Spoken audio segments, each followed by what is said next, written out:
Right. Hello and welcome. So, today we are playing. Oops. Thank you. Today we are playing some more Hermitage Strange Case Files. Today is gonna be a little bit of a short stream. Cause I do have a little bit of a headache, so we're not gonna stream for too terribly long today. So hopefully this works out. So I'm only gonna probably do like an hour, maybe an hour and a half tops. Instead of my usual, apparently 2 hours. Yes.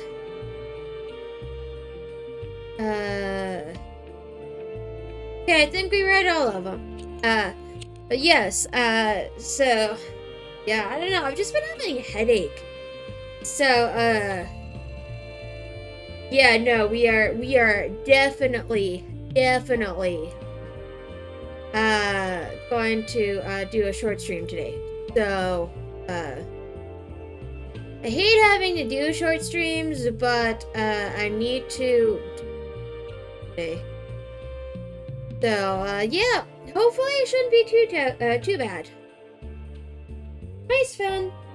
Hi, Sven. What's up, Sven? Cat came to say hi. Cats, yes, come here. Do you want to meow? Want to meow for? Oh, okay, goodbye. Cat did not want to meow for the chat. Okay, Cat did not want to meow for the chat. But yes. Anyways, so the young man who calls himself a detective is working on a murder case. Someone willing to get involved in a case that's this dangerous is either a complete fool or extremely confident, or both. Letting him scout out the situation first would at least be better than waiting around empty-handed, toiling with us. Dwelling on something for too long always causes it to turn into bigger trouble. Whatever you do, you should deal with it quickly and cleanly. I don't think we can, do anything yet. Murder victims, okay. Sure thing. Okay, so I think we have to go to the next stage. Like, we actually have to go to the next stage. So that's okay. Since Justin left, an all-encompassing silence has fallen over the star, almost as if it were happy to have a moment of quiet all to itself. Even the birds outside have gone quiet, not causing a commotion while fighting over seats for. Usually, there are a few stray cats that wander around the place, but I haven't seen any since last weekend. Maybe animals are somehow sensitive to the silkworm's lingering scent? Avoiding such a dangerous predator is only natural as far as animal hierarchy is concerned. I put down the delivered books and rubbed my eyes. It's pretty heavy stuff and hard to focus on. The text is wordy to an almost pretentious degree, and it makes my head hurt. Yeah, that sounds like any of my college books, honestly. That sounds like any of my college books. This is going to be a pain. An old colleague of mine who studied Eastern European parochial religions. Parochial? Or is it parochial? I believe it's parochial. Once shared an unsettling story with me. A priest who accidentally came into contact with an unidentified dark book could no longer sleep at night after he gazed at its pages for too long. Ultimately, he begged one of his brothers to blind him so he would never have to lay eyes on that cursed piece of literature ever again. That particular religious order died out eventually. The more secretive something is, the more it will root itself in the hearts and minds of those intrigued by its forbidden allure. Then there will always be somebody to fight it, trying to banish it, but that only ever leads to repeating the same mistakes. That particular story serves as a warning to let certain matters rest and to honor old traditions. Some things are not meant to be tampered with. At the time, I pretty much viewed it as a joke. Who would have thought that I'd actually end up in a situation like that myself? The sheer absurdity of it all makes me chuckle. Suddenly I hear someone walk in down the stairs. A moment later, Neko's head appears in the corner of the store. Hey, where's water? I'm thirsty. Kettle's on the second floor. You can go and boil some yourself. But the door's locked. It's okay, you can go inside. But your computer's out there. Are you sure you feel comfortable with me in the same room as it? It's fine, I'll give you the key. Well, I bet there's nothing juicy or interesting on it anyway. No harm done. I know how feisty Neko can be. Sometimes I wonder how she managed to survive in the orphanage without anyone jumping at her throat, though. Neko ignores my expression and raises an eyebrow. She playfully takes the key out of my hands and sits down on the counter. Great speech you gave there. No need for fake flattery. People can't do everything at once.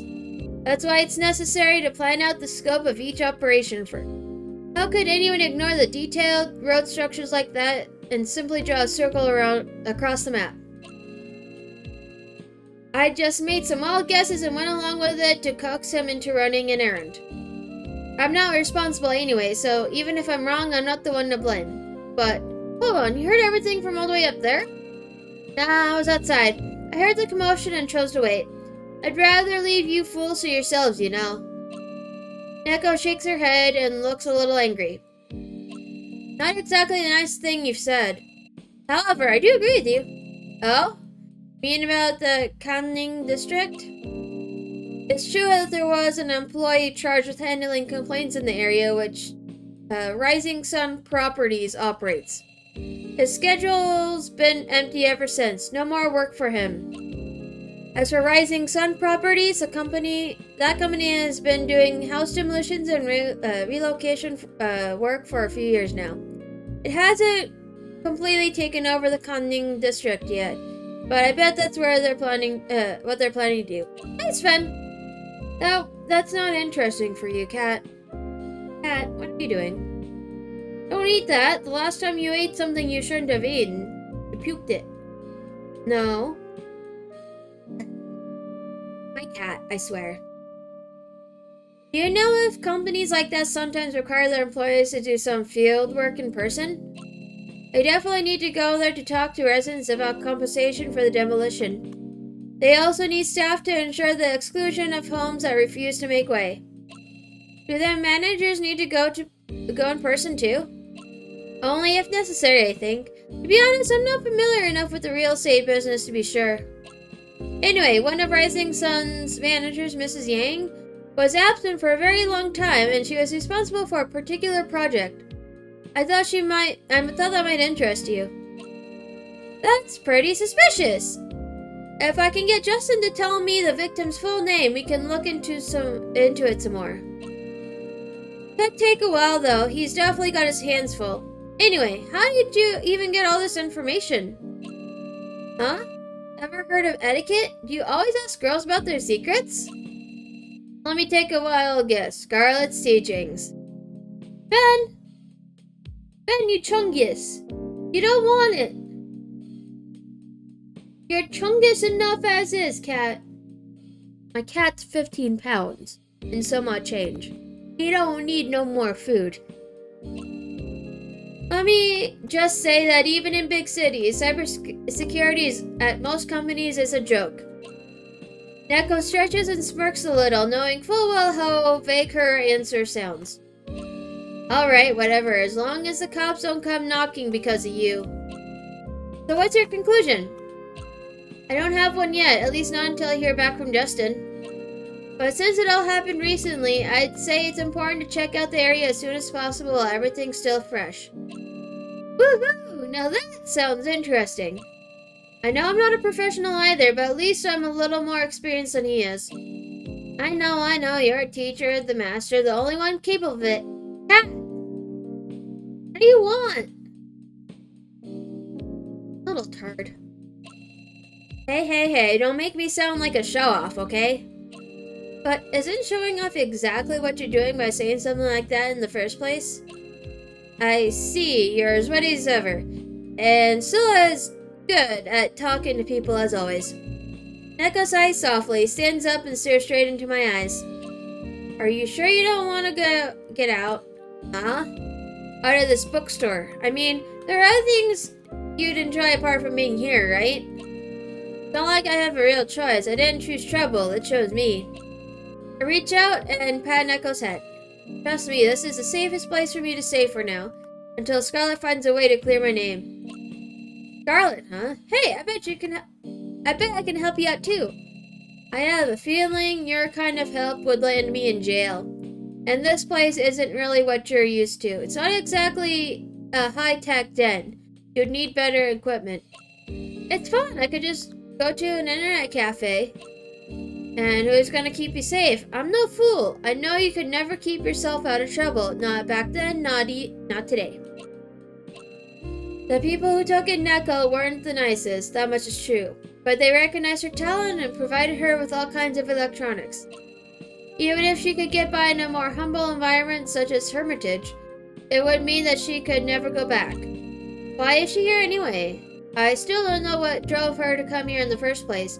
At least not the true reason. It feels odd, like I'm missing a piece of the puzzle. No. Are you okay? You have a strange look on your face. Don't worry, it's nothing. I need to trust people more. In this case, I know I can. Though Scarlet seems stern and withdrawn sometimes, I know I can always rely on her. If you really want to help me, why don't you help me dig a little deeper into these case files? It seems like we're about to hit a dead end with what we have, but it's worth a shot. How about it? Awesome! So what exactly are we looking for? I need some more information about those two people we mentioned earlier. Personal history, how long they've been working at their companies, their business activities, and if they do have a connection with the Conning District. I would like to know if they have a connection to that specific building too. Okay. I'll keep you posted. I'll update you if I find something. Oh, you already have a plan? Just sit down, lean back, relax, and watch me do my magic. Neko pounds her chest like a grill or semi-drunk factory worker right before a brawl, then steps outside, obviously highly motivated. Let the pros do what they do best, a valid principle that applies to every job in existence. She's shown that she's capable of more than once. Oh, she's shown what she's capable of more than once. So I'm more than confident in her abilities. Well, nothing to do but wait, let's see what comes up. Don't get yourself into too much trouble, Neko. Let's listen to my thoughts here. We need to make adequate preparations to avoid trouble. Neko arrived at the perfect time. I'm not going to get too involved in this. While the detective is out and about doing things, we have some more time to investigate. Neko has found a good lead that we should stick with to see where it leads. Although the situation in the Conning District sounds very delicate, whether my theories are right or not will depend on Justin's final conclusion. But, just what do we do if it turns out my theories are right?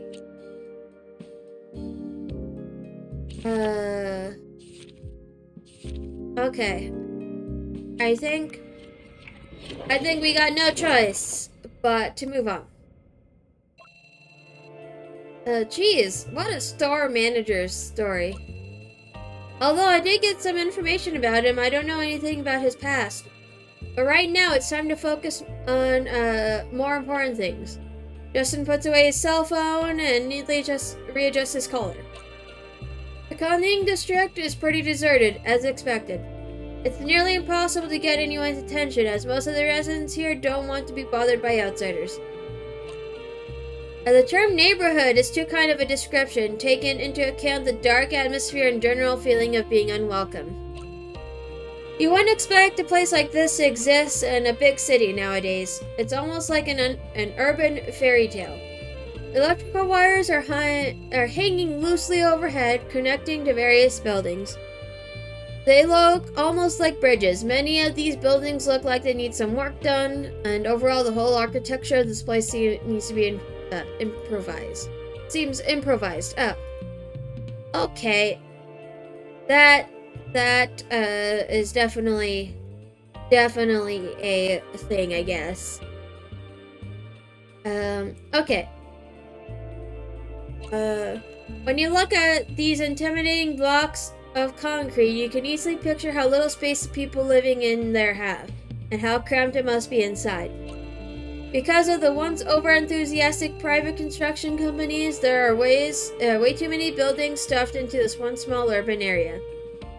They crisscross like ant nests. Once you leave the main road, the path immediately becomes more narrow, allowing only 2 or 3 people to walk next to each other. This is another world. Justin stands at the doorstep to the unknown and can't shake the strange feeling this place is giving him. Coming from the big city from outside, he could never fit in or be accepted by the residents here. They're basically like 2 different species, completely unable to understand each other. Resident A, Resident B. As he enters the neighborhood, Justin sees several people walking by, dressed in very plain, everyday clothes. By the way they move around and act, you can tell they are used to how things are around here, as if they've never known any other place but this narrow and chaotic concrete maze. A vague sound is coming from somewhere above, probably a television or somebody on their cell phone. All in all, even with so many people, the place seems lonely. Many voices and a lot of chatter can be heard, but they all seem to be phone calls. There's very little social interaction, and everyone is minding their own business. There seems to be a lot of elderly people around, and some young people who look like immigrant workers. The detective makes a quick mental note of every resident passing by him, remembering their appearance. He has seen a similar situation in another city before. Village's land was transformed into an urban construction zone. Cheap, affordable housing was built, and the elderly from around the area moved in, while the younger generation moved somewhere else. No matter where, these places are always the same, bustling, dilapidated, and they attract people with low income. And slowly but surely, they turn into hives. Resident A, Resident B. Compared to the almost decadent and peaceful atmosphere elsewhere, this place is dark and gloomy. The detective silently soaks in the atmosphere around him, trying to find out why. It's almost too quiet. Living in a big city can be tough, but still people make do with it. And most importantly, they still talk to each other. You'll hear those who struggle financially or otherwise loudly complain about their current situation, trying to be heard. But here it says silent. Nobody's talking to each other, even after basically rubbing shoulders with their neighbors while walking up the stairs. It's unsettling. Even if you're on edge because of big city troubles and all kinds of problems that come with trying to survive in an urban environment on your own, you still shouldn't be so out of touch with your surroundings. As a highly sociable person, Justin feels very uncomfortable around here. You know, I would be okay with living in an area where I don't have to socialize with people. Because, at least face-to-face. I don't like face-to-face interactions. Which is why I like streaming. Because I can interact with my viewers. Instead of, like, through a computer and stuff. Instead of person-to-person. Like, face-to-face. Justin tries to stop a person passing by in order to make some inquiries, but he is completely ignored. Feeling more and more uneasy, Justin decides to change his approach. Time to give up on trying to make contact. He opens the map on his phone again. He needs more information, and the neighborhood council seems like a good source for it. It's odd, but residents' councils still need to make announcements to the people living in the area and pass on important information given out by the government. That's the law, and it applies even in an isolated place like this. It doesn't really take much effort, making his way through the urban desolation with the help of his phone's GPS. Justin quickly arrives at a courtyard, his eyes gazing upon the building he's looking for. This may very well be the only building in the neighborhood that is still being maintained, at least somewhat. The 3-story administrative building is surrounded by some free space in the courtyard. The building would have never attracted attention anywhere else, but in this place it sticks out like a sore thumb. The door is open, maybe because it's during office hours. There's no one in the foyer or in the central courtyard, so Justin takes a look around. Long glass cabinets stand on one side of the corridor filled with various announcements and official documents. No matter how chaotic and dilapidated everything here seems, his hunch was right, and at least this part of the institution is still working. Quite neat. There are 4 notification boards for the residents of the area, and it seems like the notes are put up in order of their importance. Justin approaches the least recent notes and starts looking for information. An anti-drug notice, a fire inspection notice, a food safety inspection notice. These notes even make mention of plans to implement ID checks during these inspections. Curiously enough, none of these notes have any times or dates on them. Are they even being followed through? It's like a school teacher announcing a big trip in the spring, but without mentioning an exact date. Things like that only confuse people and cause uncertainty. There are only 2 possible reasons for issuing notifications like this. Whoever published these notices never really intended for the news to get out, or they didn't expect anyone to check it out in the first place. Justin has investigated in this shady, low-rent housing district before. In such a place, doing identity checks and questioning people isn't exactly easy, and the residents are far from talkative and welcoming. People here want to remain anonymous, so even if they've got nothing to hide, they don't want to be bothered by anyone. Quite possible that the landlords and property managers collect their rent and then look the other way, postponing important inspections, having them done only on paper.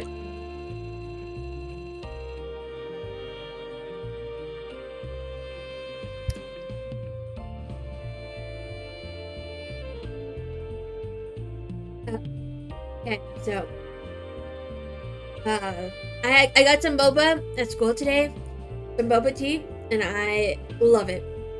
Pretty sloppy work though. Justin moves away from the notices in the glass cabinets in order to look for more meaningful information. Please, just a moment. Believe me. What the? Just go, huh? People can be heard arguing faintly through the windows above. Not extremely loud, but still sounds quite intense. Sound is coming from the office on the upper floor, close to the stairs. Walking straight up would cause too much suspicion, so Justin quietly positions himself down by the stairs, right beneath the commotion. Now he can hear the quarrel more clearly. Please reconsider. This would be a good thing for everyone. The compensation we are offering for each square meter is way above average. Think about it. In a couple of years, you'll be able to get a brand new house for that price. Are you serious right now? Hey now, don't act as if we're taking advantage of you. Years! Look at how old we are. Do you really think we have those couple of years you're talking about? Please calm down. If you had the choice of living in a better place, your family want that for you, would they? What the? Are you implying my family would toss aside their parents for a few square meters of living space? Well, of course not. That's what I'm saying, but I'm sorry, that's it. I knew I wouldn't get through people like you who are only ever out for the money. Let's go. Conversation is abruptly cut off and angry footsteps are coming closer. Justin positions himself in an inconspicuous way that makes it seem like he just entered the building. A group of angry old men appears on the stairs. There are a total of 6 people, most likely in their mid-50s, dressed like retirees from the big city. The group leaves angrily, venting their frustration quite audibly as they leave the building. An officer opens and closes again upstairs. No way. Justin hears a younger voice sighing behind his back. The man had walked down the stairs just as the elderly people left. His shirt looks messy, and he seems like a newly employed salesman who is way in over their head. Doesn't seem like an easy job. Tough clientele, huh? I was prepared for it being a little difficult, but they're just too stubborn, and you are, judging me on the commotion, you've got your work cut out for you. I assume you work in real estate? I feel your pain. The salesman smiles a little, happy to finally be talking to a reasonable and understanding person once again. His eyes light up a tiny bit.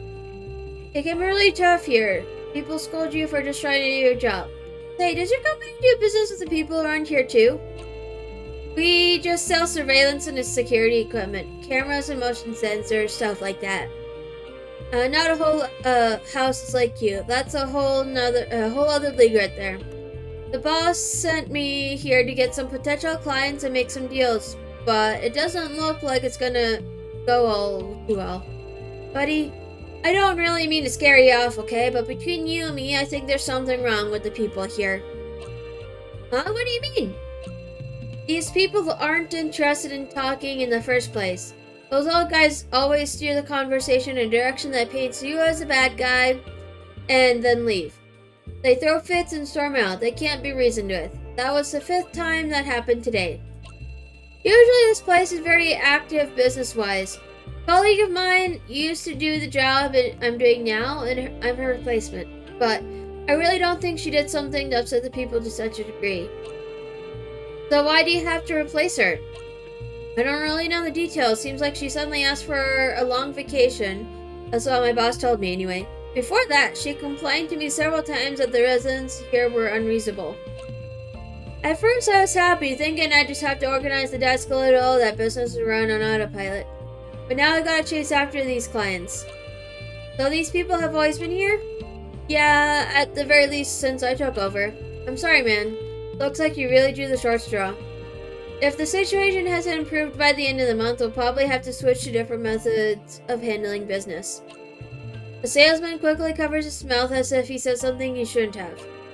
It's easy for Justin to spot how little working experience this man has. I understand. Seems like I won't have it easy. You can say that again. You should still give it a try. Just don't get your hopes up. Justin has managed to gain the salesman's trust with this act. Man crumples a housing brochure together and throws it in the trash can. Accompanied by a defeated sigh, he pats Justin on the shoulder and makes his way back up to his office. Justin focuses his attention on the trash can. Nearly a dozen leaflets are strewn about inside. They've probably been here for quite some time. Most of them are crumpled up into unrecognizable balls of paper. Some are discolored by rain and are hard to read.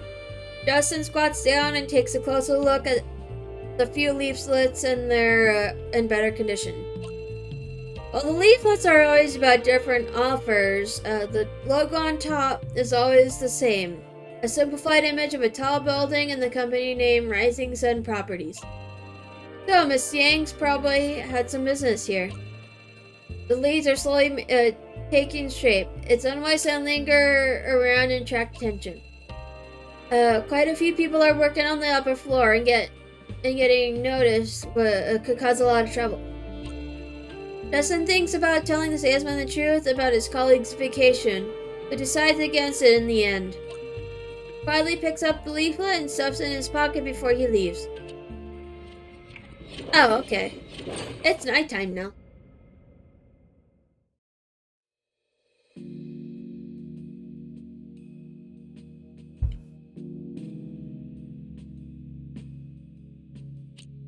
I should probably answer some text messages. I stumbled across something interesting. You should compare it with the information from the forum you're always on. Huh? How does she know we are on a forum? How does she know? Oh, wait. I wouldn't be surprised, honestly. I would not be surprised that she knows. Okay. That'll take forever. You're overreacting. There aren't that many old posts to sift through. Come on, just check it out. Okay, let's check this out. Ooh, okay. We're just gonna scroll because I heard that there's a trophy. Is this the interesting thing that Neko mentioned? Perhaps she's found some kind of connection here. I should ask Justin about what's going on as soon as I have the time.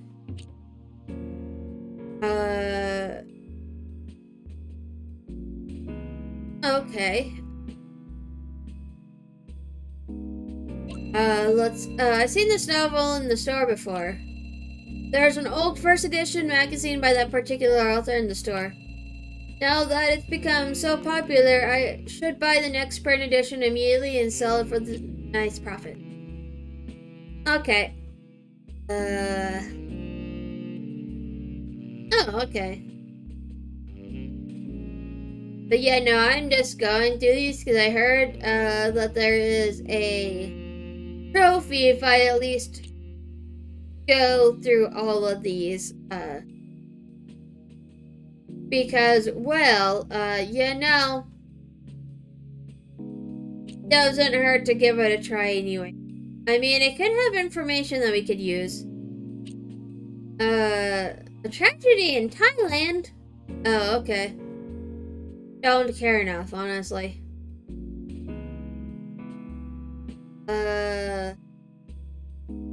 Okay.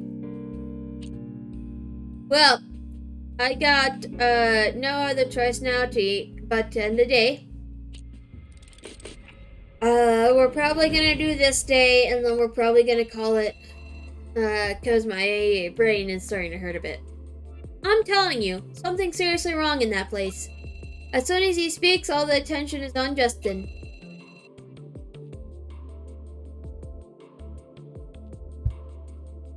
Sounds like yesterday's investigation bore some fruit.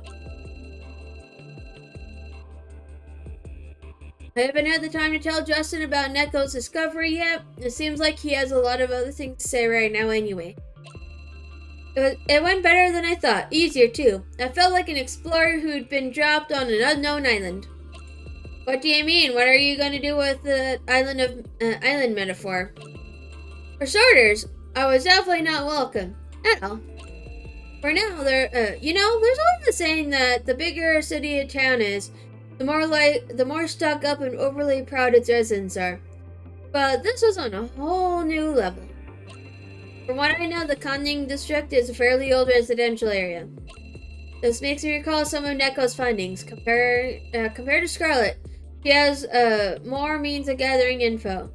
But bits and pieces are always thrown together in disarray, regardless of whether it's something important or not. Perhaps that's just a telltale sign of being a kid growing up in this day and age. Oh, I know, I'm totally out of the loop when it comes to that stuff. These buildings were built in the 80s, and even if management changed hands and readjustments were made since then, the general profile of the residents probably remained the same. But this place is different. The entire Kanning district has been filled with low-rent housing units. It's just a tad more fancy than other places like that. Are there security guards in the area? No, it's extremely crowded, and I get the feeling the residents themselves are quite observant. I don't think there's any real need for additional security. The residents were extremely cold and not talkative at all. Most of them live in severe poverty. One of the first things I noticed was an absence of street vendors, but I quickly understood why. It's not the kind of place where people approach each other and communicate. It's urban isolation at its peak. This information matches what Neko was saying. Of course, one of the victims, Mrs. Yang, worked for the real estate company responsible for the demolition and renovation of the old housing area. Rising Sun Properties, do you think there could be a connection? Yes.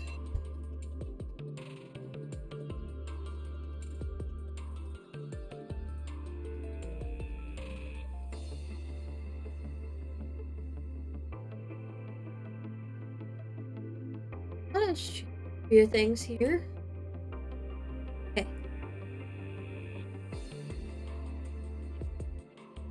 There's definitely a connection, but it's still unclear. The residents are obviously quite wary of Rising Sun Property employees.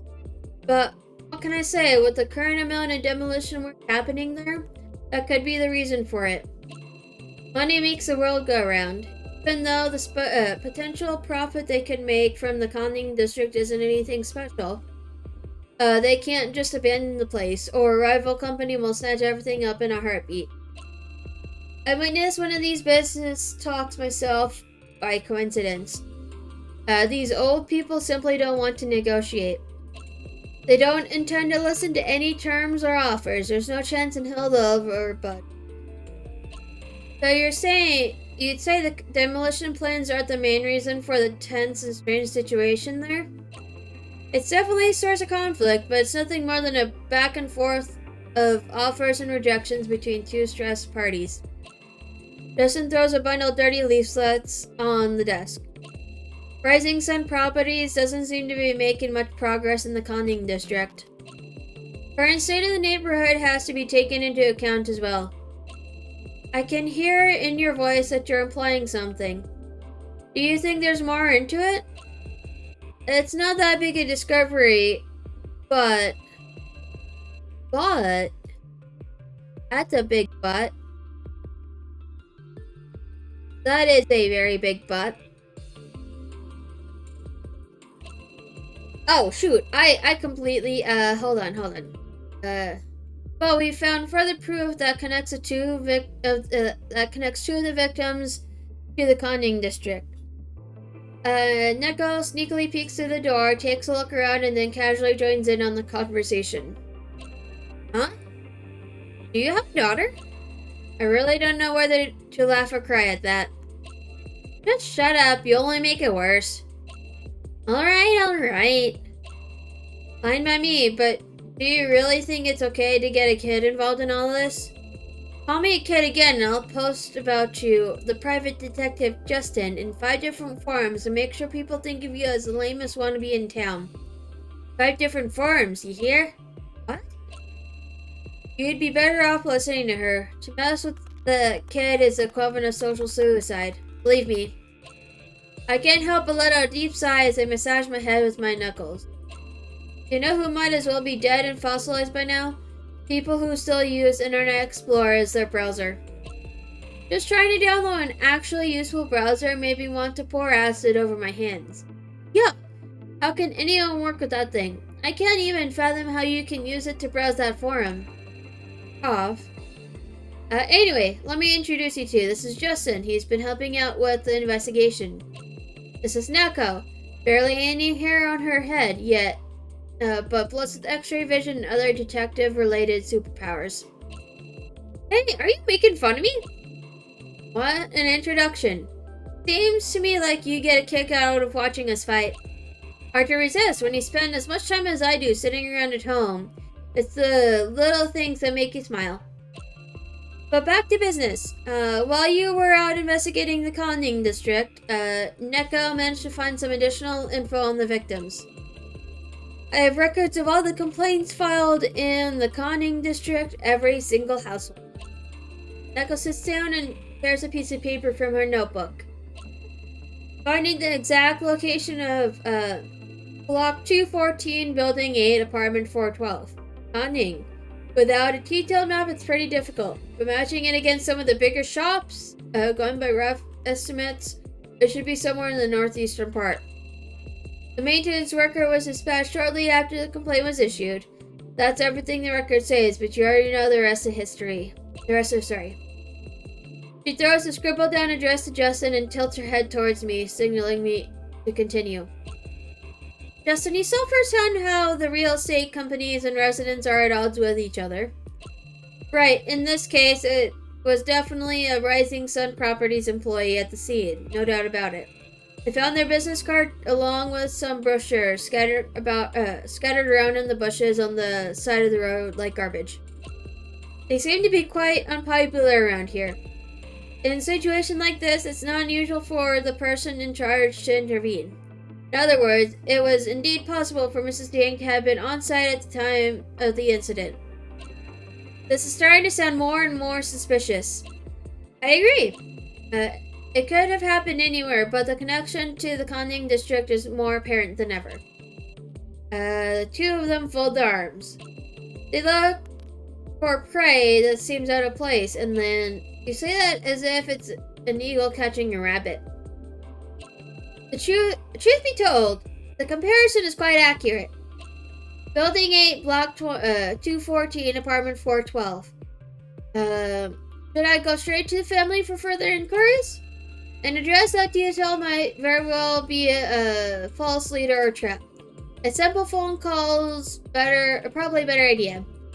You can easily tell if you're on the right track that way. I'm not too sure if the residents will be willing to talk if we did that. Well, while you try to find a way to get them to talk, it's also important to find out if they were in contact with the maintenance worker. Try not to rouse too much suspicion. Don't worry about that. I already have a few ideas. Alright then, I expect good news from you. Neko, can we trace the residential records of the conning district? Wouldn't Scarlet be the right person to ask for that kind of stuff? Neko tilts her head and brushes the hair behind her ears.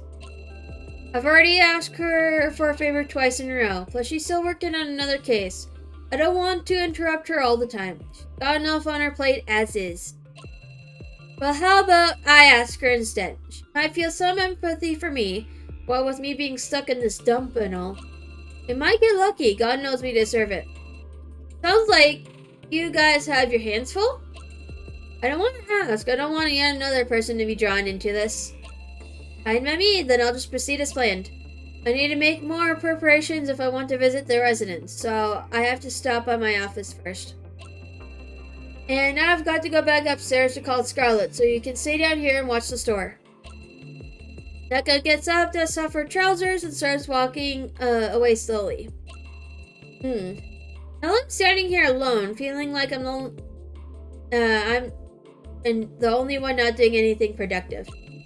Dustin and Neko squeeze past the many bookshelves. Neko's first steps can be heard very clearly as she runs upstairs.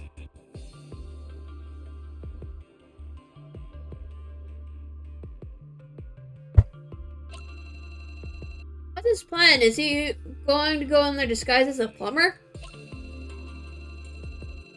He can be spotted and draw the wrong kind of attention in residential areas like that in an instant.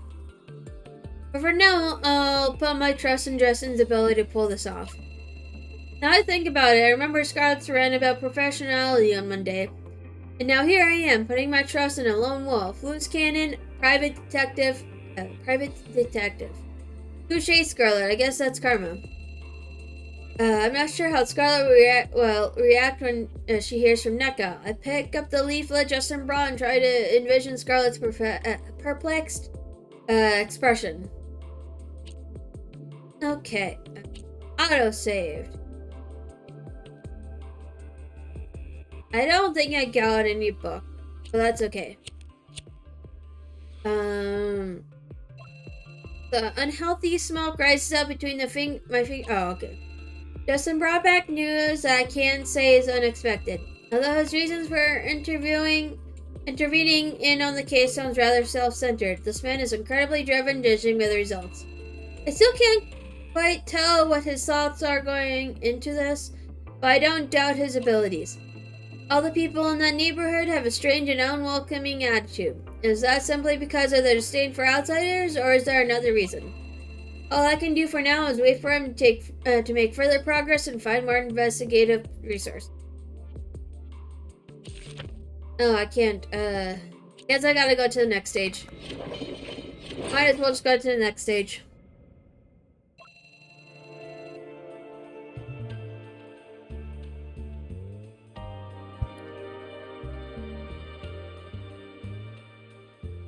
Actually, Justin has no intention of disguising himself as a plumber. Using the information he gathered that morning, he quickly fakes a work ID from the water company. He throws a small piece of plastic into his briefcase before it has the time to cool off properly. That alone should be enough, no need to change into a costume. When faking an identity, it's more important to make the other person believe it's real than actually looking like the real thing. After the first suspicions have subsided, everything goes smoothly. If he does it any other way, he might get himself into trouble. In order to make a living as a private detective in society, you need to be a good actor.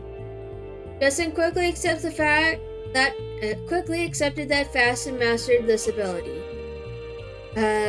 Once he was completely able to do so, he started getting more and more ideas.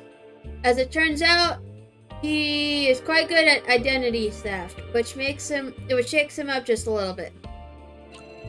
Either way doesn't hurt in the current investigation. With a hint of elegance, Justin sets foot in the neighborhood once again.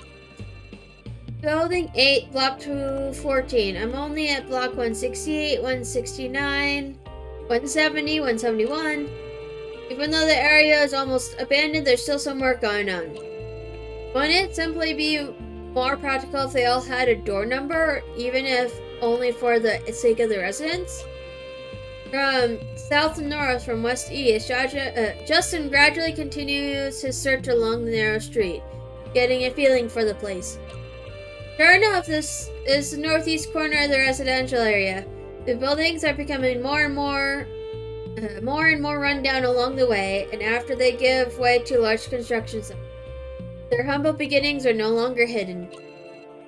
212, 214, is this it?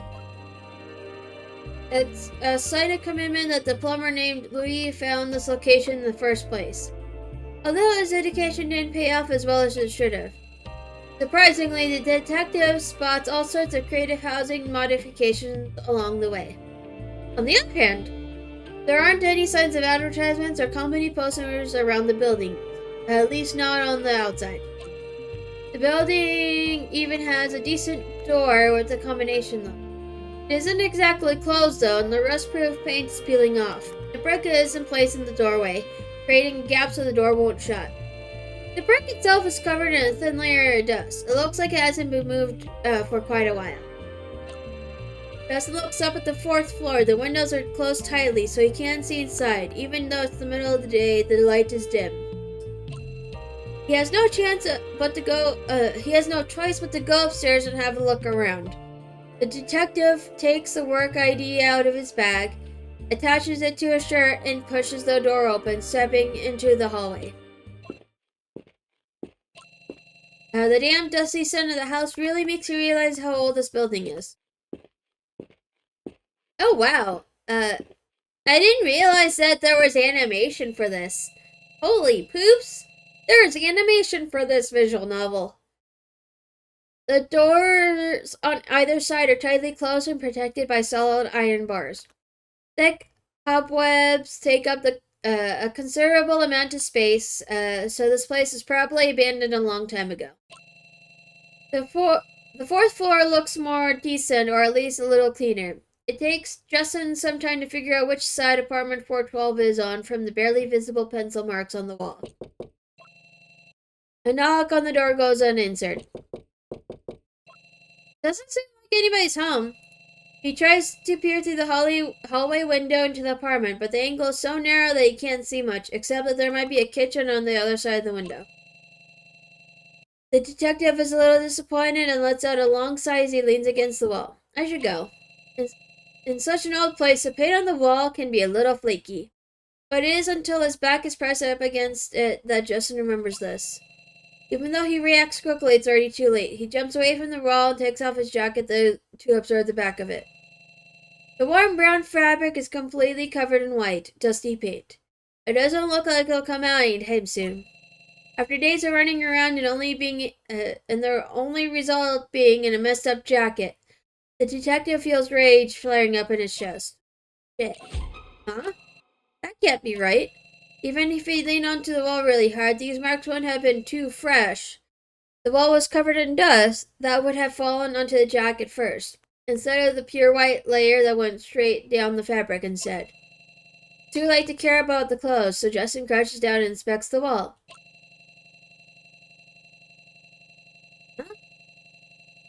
Unsurprisingly, scratches appear every few steps along the wall.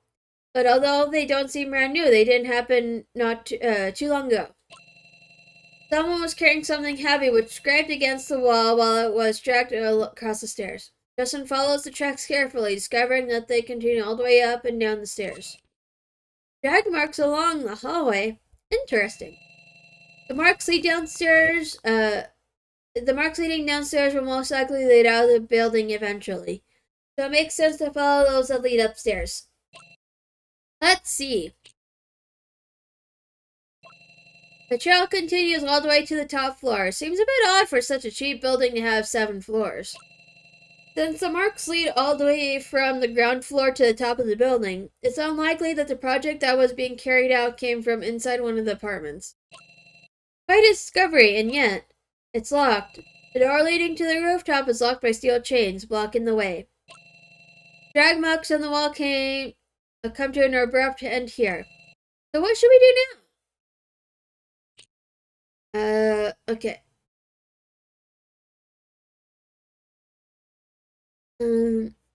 Let's see, I guess we're gonna go through all of it. Justin crouches down and checks the door handle. Chain is thick as his little fingers, wrapped tightly around the handle, secured by a steel lock. The chain is rusty, but the metal links are still shiny. Someone has been using this lock, and not infrequently. Justin examines the keyhole. The horizontal hole in the shape of the number 1 indicates it's rather old. Detective pulls out a wire out of his pocket and begins to fiddle with the lock. After stepping into this business, he somehow learned the basics of lockpicking. Did he? However, the lock is pretty old and rusty. Opening it with nothing more than a tiny piece of metal proves more difficult than he thought. Won't budge. Flying instrument in his hand can't take much more force. He'd have to use another tool to get the door open. If he'd happened to bring lubricant with him, there might have been a chance, but Justin isn't that much of a professional. The sturdy chain doesn't look like it could be broken easily. He hadn't found anything he could use to damage it, and there's nothing he can do with just a small wire. Justin finally comes to the conclusion that there's no way you can open that lock right now. I'm pretty sure someone displayed a instrument right outside my door? What?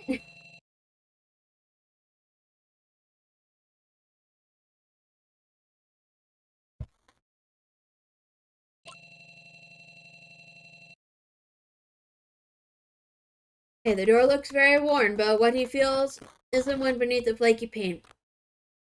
The door is made of rusty metal panels. You often find this kind of construction in bike sheds and the like, but rarely in apartment buildings. After all, a metal fence is lighter and installs the security should just as well.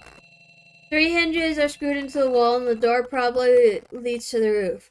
A glimmer of light falls through the gap at the top and bottom of the door. The detective continues to push against it, and the door makes a creaking sound, advancing outwards a little.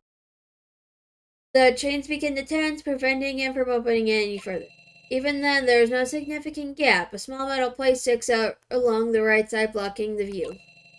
This design is often used in closets, but this is clearly the wrong place to have implemented it. Justin tries to squeeze open the door a little further and catches a glimpse of the bright warped view outside. His field of vision is limited, but there seems to be a simple shed on the rooftop. Other than that, all you can see is a water tower somewhere further away. It looks like a pigeon shed, popular with some of the more organized communities. One of Justin's childhood memories includes a flock of birds flying overhead. However, if it were just a pigeon coop, would it be necessary to lock everything up so tightly? Since there are traces on the wall, maybe there's something on the door as well. Justin takes 2 steps back, lowering his gaze and looking around. The floor is cleaner than expected, but the corners of the walls are still covered in dust. It really does seem as if only 2 residents live here. Otherwise, the dust would probably be laced with some hair or household waste. Justin wipes a finger across the wall. It comes away gray. It's the same thing all the way down the stairs, only the bottom of the door is cleaner. But that proves nothing. Naturally, there's little possibility of dust accumulating where the wind passes through along the crack. Okay. There's no point in checking any further, so Justin clasps his hand together and stands up to get. Who are you and what are you doing? Huh? While Justin is still contemplating his discovery, a voice issues from behind him. He tries to resist the urge to turn around immediately, taking in a big gulp of air and trying to control his expression. Are you a resident here? I'm with the water company and wanted to see if there's anything wrong with the water tower in this building, but... The old woman looks skeptical. Looks and traps his impulse to continue the story. She doesn't say anything more, but stares at the work badge on the detective's chest. Time has left quite a mark on her body. She is tall and thin and must be around 60. Her hair is streaked with white. After a long moment, she turns around and begins to walk away. That lock won't open, so come down from here. From there. Oh, okay. Lorraine, what's going on? Who is this young man? Back on the 4th floor, another smaller, elderly lady turns up. She seems to be the same age as the woman called Lorraine, perhaps a little younger. Because the old woman in front of him is walking so slowly, Justin catches a glimpse of where the second one came from, apartment 412. Now or never, he has to act his part. Justin swallows nervously and clears his throat. I'm so sorry to interrupt, but do you even know who lives in apartment 412? She does. What can she do for you? The tall, thin woman glances at her neighbor, obviously not intending to step out of the way. They both seem wary, so Justin pulls some documents out of his briefcase and hands them over. The Air Force work permit and some fake records. Allow me to explain. I'm Sasha, an employee at the New Ford Water Conservancy. Came here to check on the status of our service. Are you Miss Wong, the lady who called our services hotline to request a pipe repair? Neko found the name on the maintenance deceased. I'm pretty sure that's supposed to say deceased, but I'm pretty sure it's spelled wrong. And this might be a good opportunity to gain some trust. The old woman nods cheerfully. Ah, yes, I did call you, but no one came. My apologies for the inconvenience. It is an inconvenience, but on a completely different level. So the work order proved useful. A good place to start. In fact, we did send one of our guys over, but he never returned to the company after he left. I thought he was just skipping work. I didn't expect him to not even have finished his assignments. Justin puts on a rehearsed, apologetic expression and bends his head. Truly sorry. We treat you advance is a useful trick. Adopt a sincere posture and an exaggerated expression, but don't let the others know what you're doing. No worries, boy. It's not your fault. Hilda. Hilda's understanding look is just what Justin was aiming for. The tall, thin woman who was watching him so indifferently up and down seems to have finally let her guard down. The detective finally feels the tension in his back subside. No, it's really our company's mistake. Several days without any maintenance must have been very inconvenient for you. We'll find a way to compensate you for your trouble. Oh, well, forget it. You've already apologized, haven't you? I think the game froze. Well, I mean... There it is! Okay, the old woman usher... Oh, okay, hold on, no. Justin quickly... Oh, no, come back! Okay, there we go. The old woman ushers the detective forward. Justin quickly decides to strike while the iron is so hot. Apparently, the game froze for like a hot second. It definitely froze. I'm very sorry. Would it be alright if I took a look at the place where the repairs are needed? I need to fill out some paperwork for the company and confirm the situation before I can set you up with a new maintenance worker. Okay. As far as I can recall, the pipes in the kitchen were clogged, correct? That's right, but my kitchen is a bit of a mess at the moment. Why don't you just take some notes? I'm sorry, miss, but I can only arrange the most suitable service for you if I can have a closer look at what's going on. Alright, I'll show you the kitchen.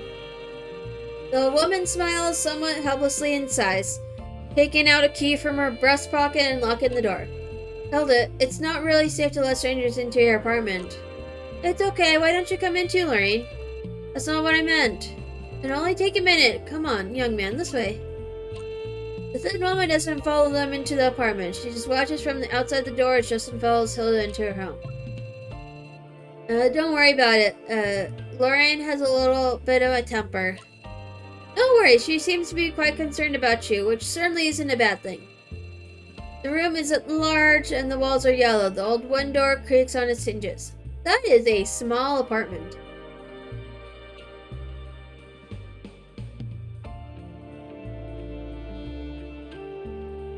But I would like to have a small apartment, you know.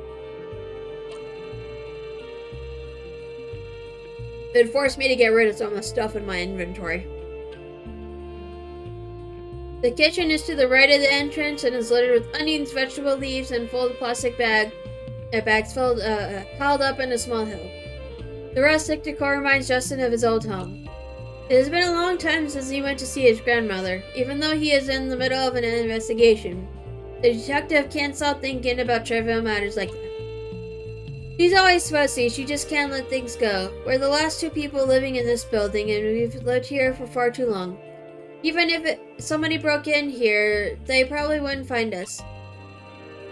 The old woman leads Justin across the kitchen and opens a cabinet under the kitchen sink. The broken pipes must be there. Justin crouches down by the counter and pulls a flashlight out of his bag, peering into the cabinet. I'll just leave her alone for now. We just got back from the grocery store and she is hungry all the way home. Do you two eat together often? It's a lot of trouble to cook for one person every day, so we decided to share our meals. Lorraine's son used to buy some meat and vegetables, but she just put everything in a pot and stew it until it was unrecognizable. Quite a waste if you ask me. But she can't eat that much on her own in the first place, so we share it. Sounds like the two of you have a good relationship. In any case, she's the only neighbor I have left, and David hasn't come back yet. Whether that's a good relationship or just a hard life, you tell me. Ah, yes. Justin grunts as he reaches out with one hand to fiddle with the pipes. It is completely dry around the pipes. Even an amateur would be able to tell if the pipes were leaking, however mild or heavy the damage. In the case of the leak, the smell of the leftovers in the pipe would be filling the whole room, keeping anyone from stepping foot in it voluntarily. But there isn't a single trace of a leak. How does it look? Can it be fixed? It's fine. There shouldn't be any problems. If there was ever a problem in the first place, there doesn't seem to be anything wrong right now, so of course there's nothing to be repaired. The only question is, does the old woman know about this or not? Justin only expects the kitchen to play his role as a plumber to get the two old women to trust him. Now, though, he seems to have one that trusts only to encounter completely different issues.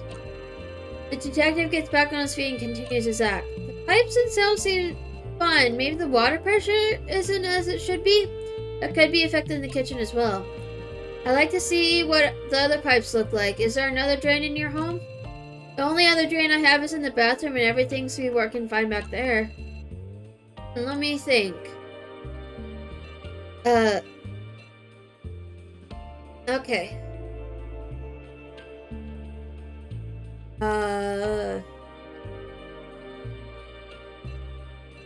Let's check the rest of the kitchen. Yeah, can you step aside for one moment, please? Justin closes the cabinet door and inspects the kitchen sink from above. Some sort of odor is coming from it, but it isn't very intense. Kind of like the smell of garlic and meat. The two women seem to have quite the appetite, not the kind of food situation that most of the residents in this area would be used to. There's a bit of blockage here. Do you usually flush garbage down there? There are always leaves left over from washing vegetables. I can't clean them up all because my eyesight isn't that good. Oh, that should be okay. The smell doesn't come from washing vegetables. The old woman said that she cooked meat dishes for her neighbor, but there's also that obvious stench of garlic. Those two ingredients would have been treated at completely different times during the cooking process. So how could they be standing out together so clearly now? That can't really be it. You don't normally use a sink for duck feathers or anything like that, do you? Those tiny fluffy feathers could very easily stick to the inside of the pipe along with the blood. That could cause a problem. Now let's clean the meat, wash away the blood, and leave it to marinate. For a while, the smell was unbearable, so I used to pour boiling water into the drain. That doesn't seem to be a problem then. Can you show me the bathroom? Even if the kitchen pipe itself is fine, there could still be a problem elsewhere. The dirty water might be bottled up somewhere, so it might be rising upward instead. It would be wise to check whether the drain in the bathroom is affected. That way, it would be easier to find out which part of the pipe is causing the problem, and we can send someone along to repair it. Of course, it's just by the living room. The old woman sets the bag in her hand aside and turns toward the doorway.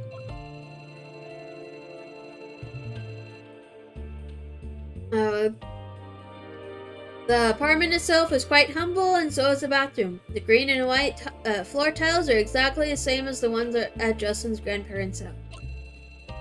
The bathroom has no showers, only a simple floor drain with a plastic bucket next to it, as can be the custom in some more traditional Asian households. The style of the toilet is also quite old, although the cover has obviously been replaced at some point since. It looks quite different from the base. Apart from the typical bathroom smell, something doesn't seem quite right. For a moment, the only thing Justin can make out is the smell of detergent. The detective takes a deep breath, turns on his flashlight, and crouches down to inspect the bathroom floor. Small clumps of hair are tangled up around the drain. Not uncommon for a bathroom, but generally speaking, the hair would gather because it becomes tangled up. In this case, however, it seems to be stuck together in bunches. There doesn't seem to be a blockage here either. He pretends to inspect the drain on the floor, moving a little to the side to block the old woman's view. Then he secretly picks up a bundle of hair. But it's always better to be safe than sorry. Not caring about the fact that it's dirty and wet, the detective sneaks the hair into his sleeve and turns around towards the old woman again. We'll have to bring the right tools next time to dig up anything that's in the pipe. The old woman crosses her arms behind her back thoughtfully, while Justin claps his hands together and leaves the bathroom. Just use some stronger cleaning products next time. We can simply ask for them at the store. They're selling them everywhere now. After exchanging some casual advice, the detective re-enters the kitchen with the old woman. Do you know if anyone has a key to the rooftop? I would like to see if something's affecting the water tower. The sewer and water supply systems work independently of each other and certainly wouldn't have anything to do with the water tower. But Justin decides to take a risk in the hopes that Hill doesn't know that. The water tower? We don't know who put that lock on the door either. I don't know when the chain was fastened there. A while ago, some neighbors came by to spread some insecticide to kill cockroaches. They tried to go up there, but they weren't able to cut through the chains, even with a large pair of pliers. Really? I was just upstairs and it looked like there was a pigeon coop up there? Don't pigeon keepers check it every so often? The shed was abandoned many years ago. An old man used to go there and take care of the pigeons, but now it's just empty and no one keeps an eye on it. Last year there was a typhoon and the sound from up there was horrible. I couldn't sleep all night. Do you know who has the key by chance? I don't know. It's just the two of us who live in this building and someone must have locked it while we weren't paying attention. I'd have to go to the neighborhood council and ask them. The neighborhood council seems to be very unwelcoming of people like us asking them questions. Don't take it personally. They don't listen to anyone in general. The woman waves her hand dismissively. Okay, let's leave.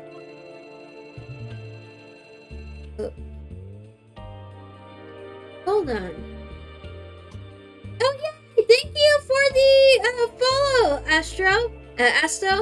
Welcome to the party. How are you?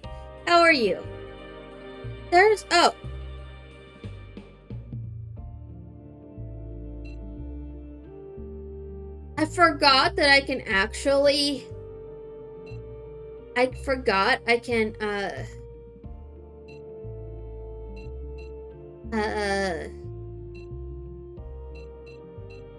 Oh, there it is. Okay, I forgot I can actually, I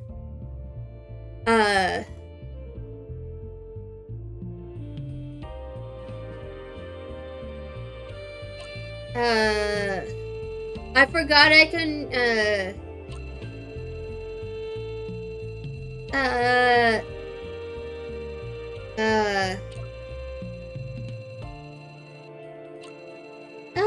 I forgot that we can, like, observe, that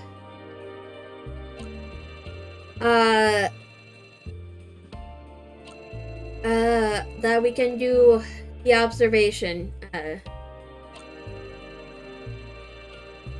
oh, jump scare. Oh! Whee! Yes, thank you for the jump scare. I forgot I had set up the Halloween stuff. Cause it's like, I have been in Spooktember mode, and it's now Spooktober mode for like a month now. Completely forgot that it's a thing. I'm like, did I remember to actually set those up? But yes, thank you, for using those. But yes, how are you? How are you? How have you been? How has your day been? What? Yes, precisely.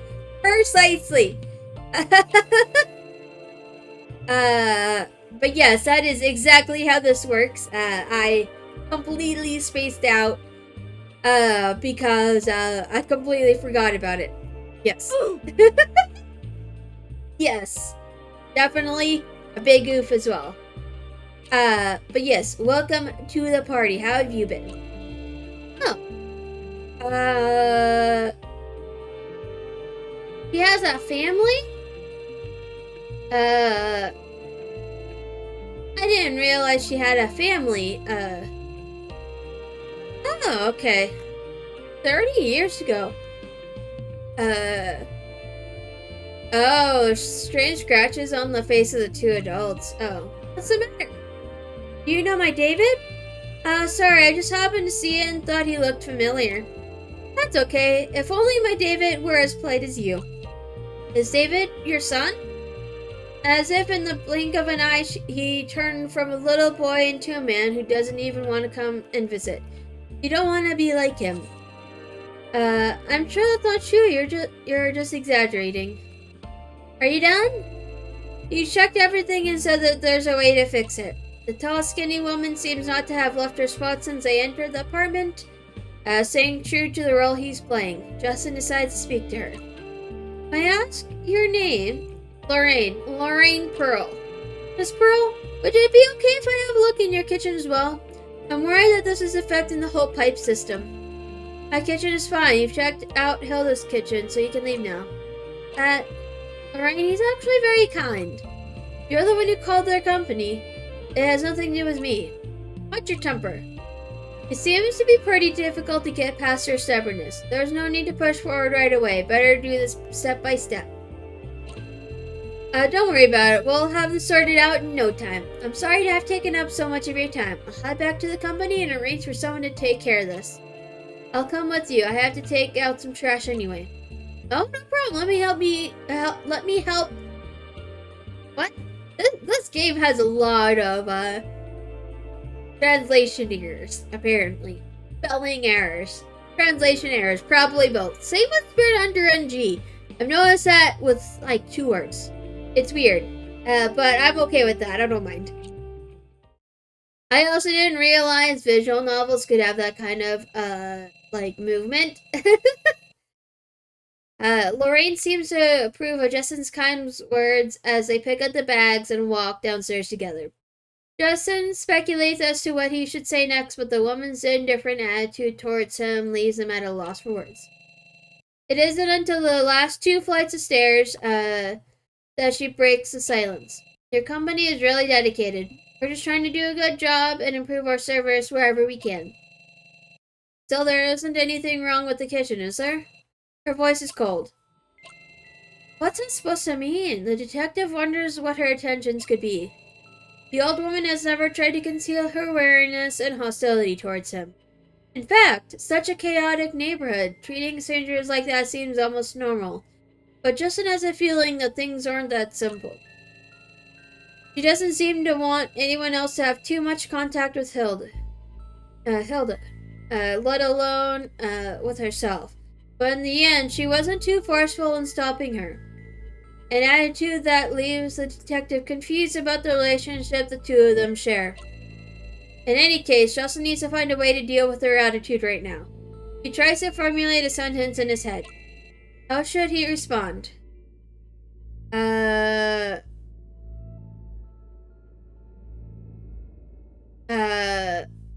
Let us go with the first one. Let's answer truthfully. Seems, you already know. If you ask me like that, I think you already know about the state of the kitchen. There's nothing wrong with the kitchen. I checked the pipes and the valves, and nothing's broken. Rather, it looks like there was never anything to report or repaired in the first place. Ah, so that's what you found.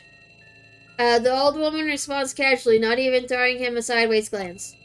Justin realizes that he won't be able to get anything more out of the conversation this way. He takes a couple of steps forward and turns around, facing Lorraine.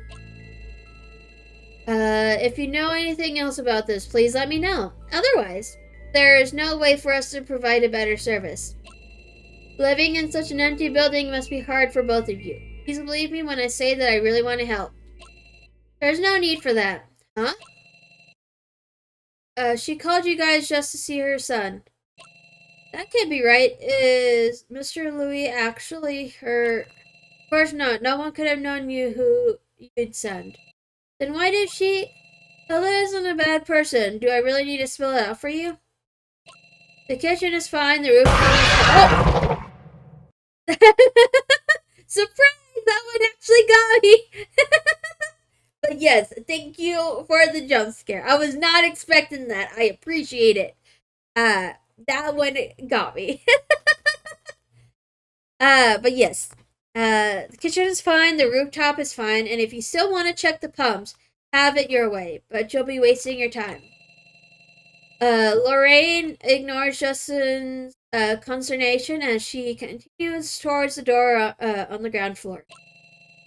The trash cans are just outside the door, backed up against a dried up flower bed. She lifts up the plastic bag with a grunt and drops them into the middle bin. I'm sure she told you about her son David. I'm afraid she'll have to prepare a wreath if she really wants to see him. In fact, she's the only member of her family left now. Oh no. Oh no. In other words, she didn't call her company to have her kitchen repaired.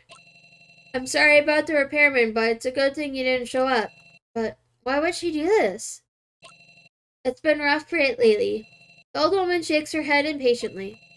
On your way over, you must have seen the real estate guys knocking on doors and handing out flyers, right? They've been annoying the whole neighborhood lately. Justin didn't see anything like that, but with the previous site manager leaving, it doesn't come as a surprise that Rising Sun Properties would change their tactics. Sounds as if you're not too happy about these people. Are they bothering you here too? That's a nice way of putting it. They're the type of people who only care about money. Whatever you say to them, their only thought will be, not enough money. That's not good. They sound like quite the vultures. Thanks to them, there's been a flurry of activity for a while now. Even at our place.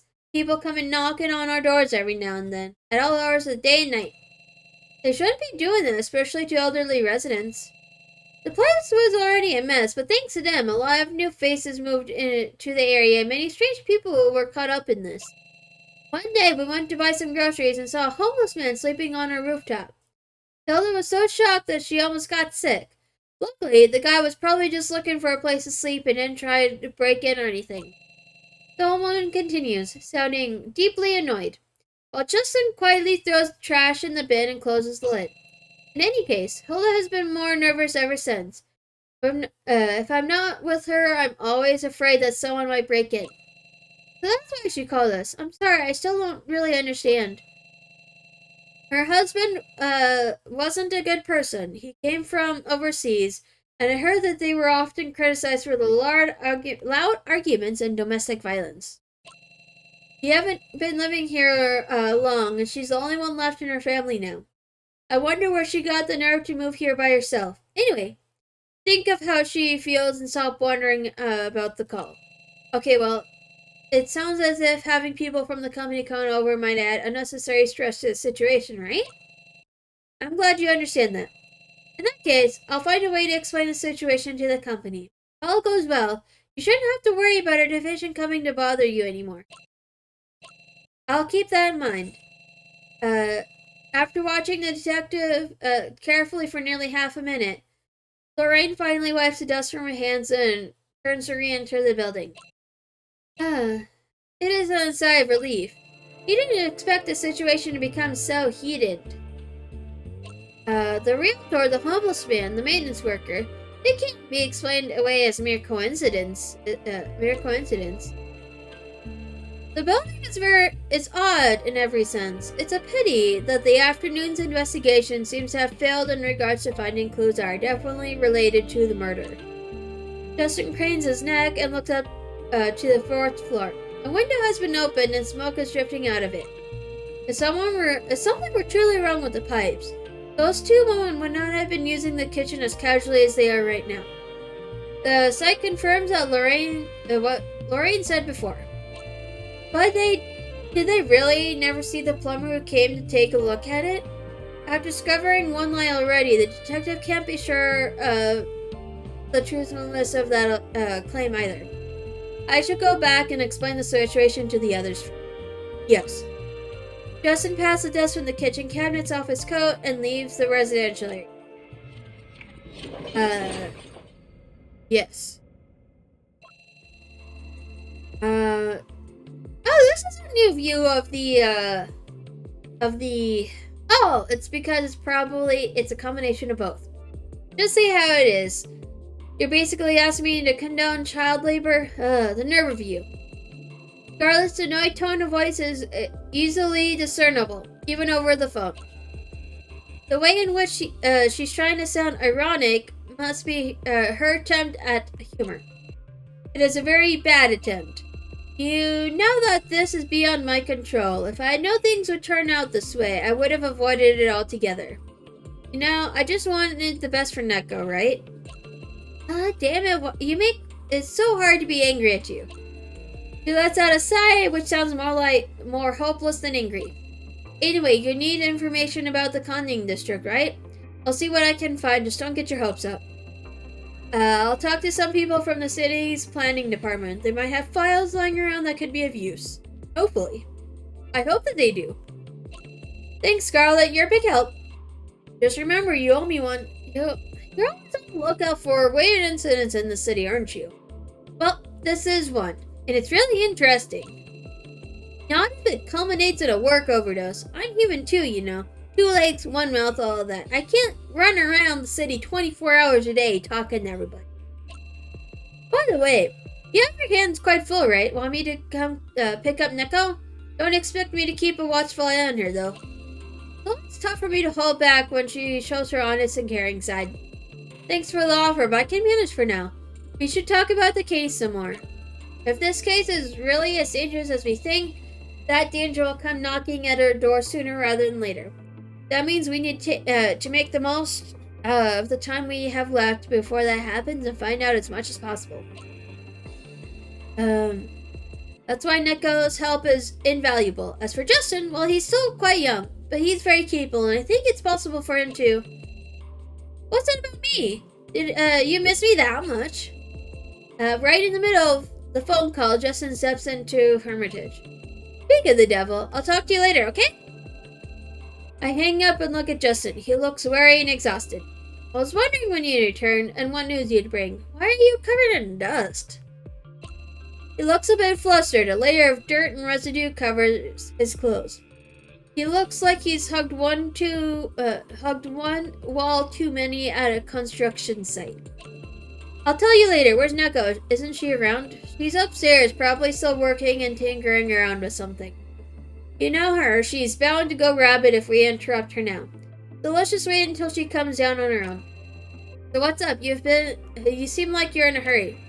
I found a number of clues at the scene and I need help gathering info. If you two were online when you hyped up her skills, this would be the perfect moment to put them to good use.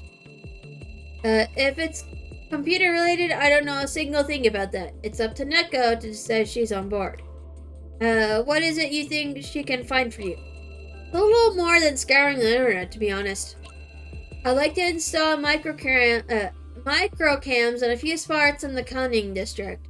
Do you think she could handle that? Hey now, that sounds pretty damn sketchy to me. Well, with the state districts in, there's no security surveillance around there. But it could really help me confirm something, so I figured, with no surveillance system in place, why not just create our own?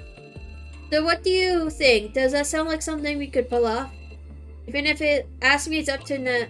Real-time monitoring is just wishful thinking, isn't it? CCTV has a very demanding signal. There aren't many public places around that we could draw power from. The whole power grid in that area must be a gazillion years old. It's already a miracle that they have electricity over there. Expecting quality video is something else entirely. I hadn't even thought that far ahead yet. You have to hack into the grid to make sure the video quality is good enough. Once we're done, we can just pull out of the system. It'll be as if we were never seen there, even then. That's fine by me, just as long as we get footage from the places I want to monitor. So, how do we do it? First, simple. First, you go out there and buy me a bunch of cheap phones. Excuse me?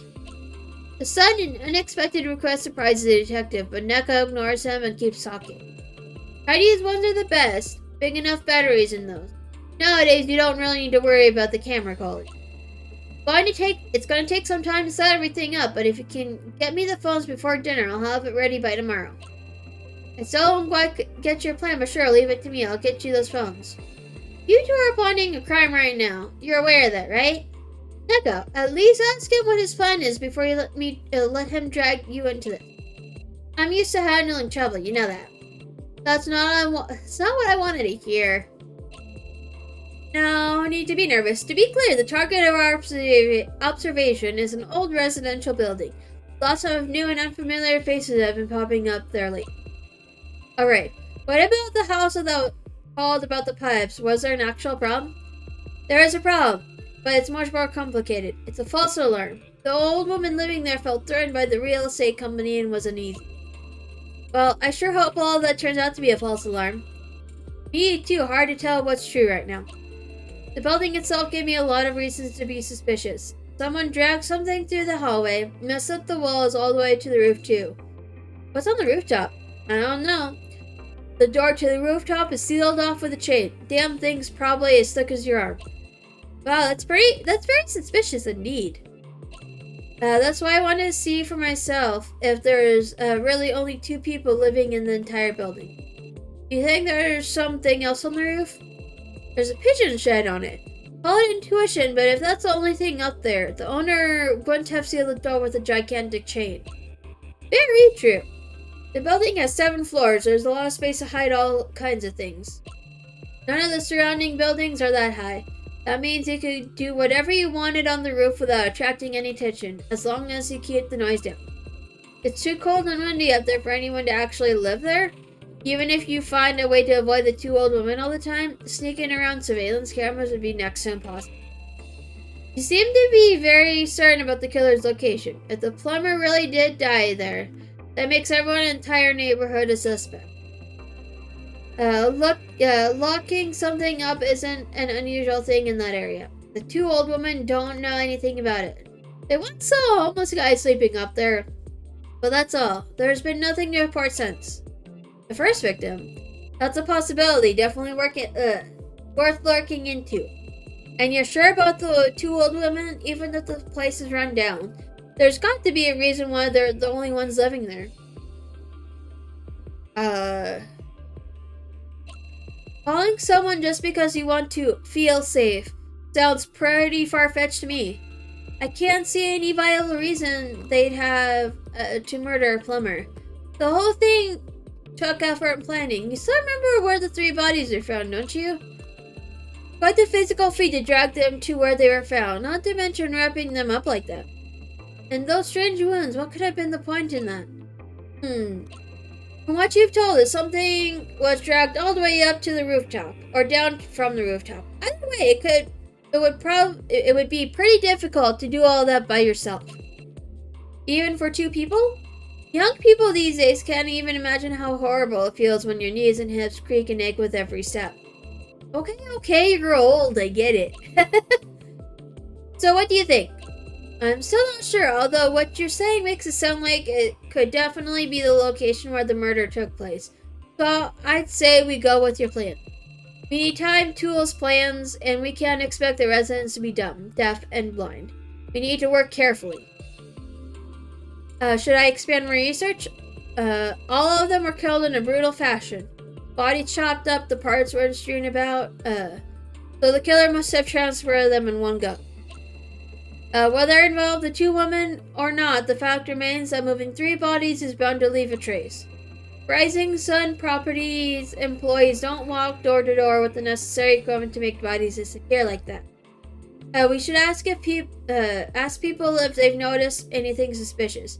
Maybe someone carrying some sort of large package. Or maybe a trolley or a suitcase. Oh wait, an adult probably wouldn't fit inside a suitcase. You have a vivid imagination. Mind your own business. Neko throws a cold look in my direction. I'm fine with Neko helping you, but I think we should redirect the surveillance efforts a little. I'm joining up with him anyway, so don't make it sound like you got a say in it. I'll be fine. We'll need a decent excuse as cover for us being there, or else we'll be bound to raise suspicion. Well, I already have some ideas as far as that's covered. Neko, this isn't the internet. If somebody realizes what you're up to, that's it. No second chances. Blah, blah, blah. As if you're suddenly a local internet expert. Hurry up and go phone shopping. You'll pay for it. I'm broke. Fine. I'll try and get back before dark. Remember to look left and right before crossing the road. Unable to come up with anything witty, Justin does not go look before hurrying out of the store. Okay, the jerk's finally gone. Don't say that. He takes his work seriously. Working without a brain isn't effective no matter how hard you try.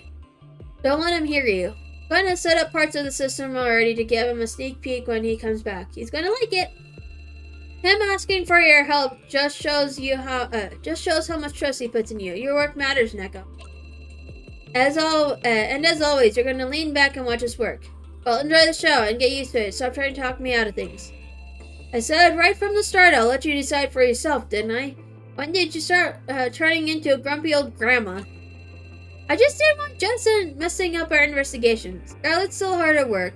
We don't need something else on our plate. Speaking of Scarlett, just how much of an influence did she have on your plan?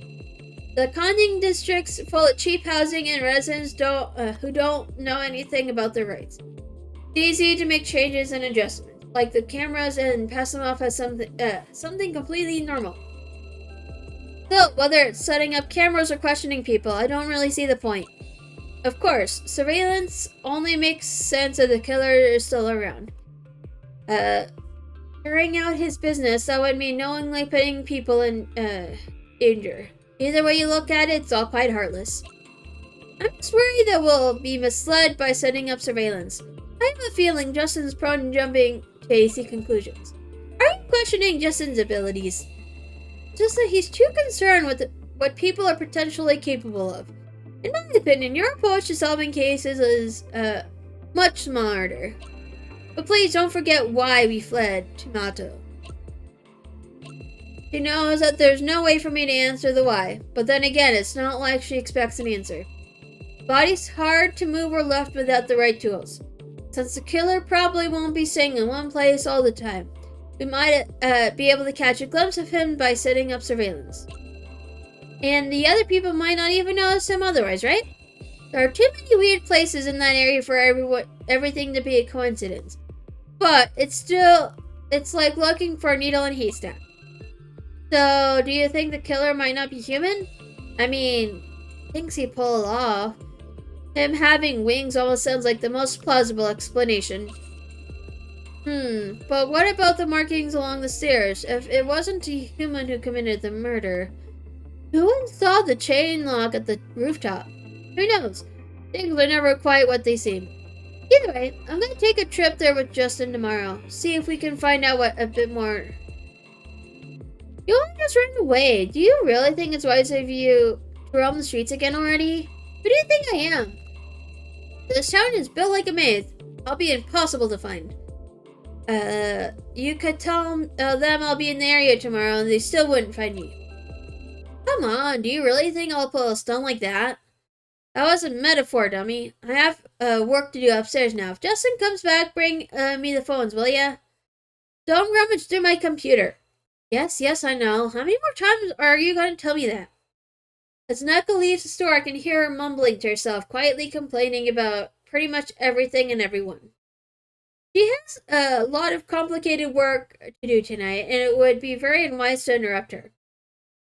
She's probably just going to use some tools, tinker around here and there. A little handiwork with a blowtorch and a soldering iron won't blow up half the building again, right? Okay. So I am actually going to save here. And then I am going to call it a day. I need to deal with my headache. So, we will do the triple save. And then we are going to go see who is streaming today. Who is playing video games. Let us see. Oh, you know who we could go raid? Murph is streaming. They are playing Pokemon Infinite, something or the other. But yes, anyways, thanks all for stopping by. I'll be streaming again on Thursday, hopefully without a headache. And we are going to, be playing Spirit Hunter NG. So yeah. Anyways, thanks all for stopping by, and then I'll see you guys on.